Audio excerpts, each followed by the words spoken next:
नमस्कार दोस्तों। रामायण का एक रोचक प्रसंग।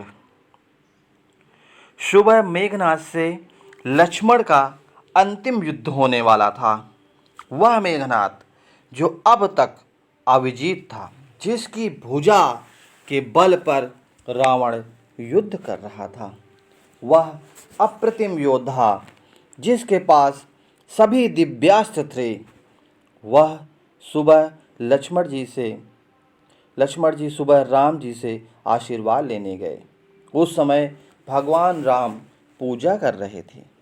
पूजा समाप्ति के पश्चात प्रभु श्री राम ने हनुमान जी से पूछा, अभी कितना समय है युद्ध होने में? हनुमान जी ने कहा, अभी कुछ समय शेष है, यह तो प्रातः काल है। भगवान राम ने लक्ष्मण जी से कहा, यह पात्र लो, भिक्षा मांग कर लाओ। जो पहला व्यक्ति मिले उसी से कुछ अन्न मांग लेना। सभी बड़े आश्चर्य में पड़ गए। आशीर्वाद की जगह भिक्षा। लेकिन लक्ष्मण जी को जाना ही था। लक्ष्मण जी जब भिक्षा मांगने के लिए निकले तो सबसे पहले रावण का सैनिक मिल गया। आज्ञा के अनुसार मांगना ही था। यदि भगवान की आज्ञा न होती तो सैनिक को लक्ष्मण जी वहीं मार देते, पर उससे भिक्षा मांगते हैं। सैनिक ने अपनी रसद से लक्ष्मण जी को कुछ अन्न दे दिए। लक्ष्मण जी वो अन्न लेकर भगवान राम को अर्पित कर दिए। तत्पश्चात भगवान राम ने उन्हें आशीर्वाद दिया, विजयी भवः। भिक्षा का मर्म किसी के समझ में नहीं आया, कोई पूछ भी नहीं सकता था। फिर भी यह प्रश्न तो रह ही गया। फिर युद्ध शुरू हुआ। अंत में मेघनाद ने त्रिलोक की अंतिम शक्तियों को लक्ष्मण जी पर चलाया। ब्रह्मास्त्र, पशुपात्र, सुदर्शन चक्र, इनकी कोई काट न थी। लक्ष्मण जी सर झुकाकर इन अस्त्रों को प्रणाम किया। सभी अस्त्र उनको आशीर्वाद देकर वापस चले गए।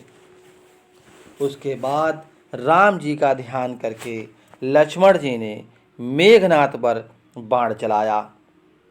वह हंसने लगा और उसका सिर कटकर जमीन पर गिर गया।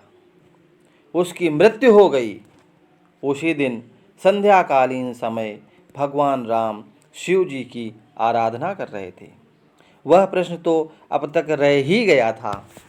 हनुमान जी ने पूछ लिया, प्रभु वह भिक्षा का मर्म क्या है? भगवान मुस्कुराने लगे, बोले, मैं लक्ष्मण को जानता हूँ। वह अत्यंत क्रोधी हैं, लेकिन युद्ध में बहुत ही विनम्रता की आवश्यकता पड़ती है। विजयी तो वही होता है जो विनम्र हो। मैं जानता था मेघनाद ब्रह्मांड की चिंता नहीं करेगा। वह युद्ध जीतने के लिए दिव्यास्त्रों का प्रयोग करेगा। इन अमोघ शक्तियों के सामने विनम्रता ही काम कर सकती है। इसलिए मैंने लक्ष्मण को सुबह झुकना बताया। एक वीर शक्तिशाली व्यक्ति जब भिक्षा मांगेगा तो विनम्रता स्वयं प्रभावित होगी। लक्ष्मण ने मेरे नाम से बाण छोड़ा था। यदि मेघनाद उस बाण के सामने विनम्रता दिखाता तो मैं भी उसे क्षमा कर देता। भगवान श्री रामचंद्र जी एक महान राजा के साथ अद्वितीय सेनापति भी थे। युद्ध काल में विनम्रता शक्ति संचय का भी मार्ग है। वीर पुरुष को शोभा भी देता है।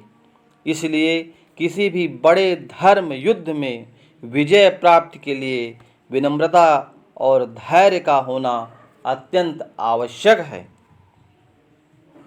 रामचरित मानस में गोस्वामी तुलसीदास जी ने लिखा भी है,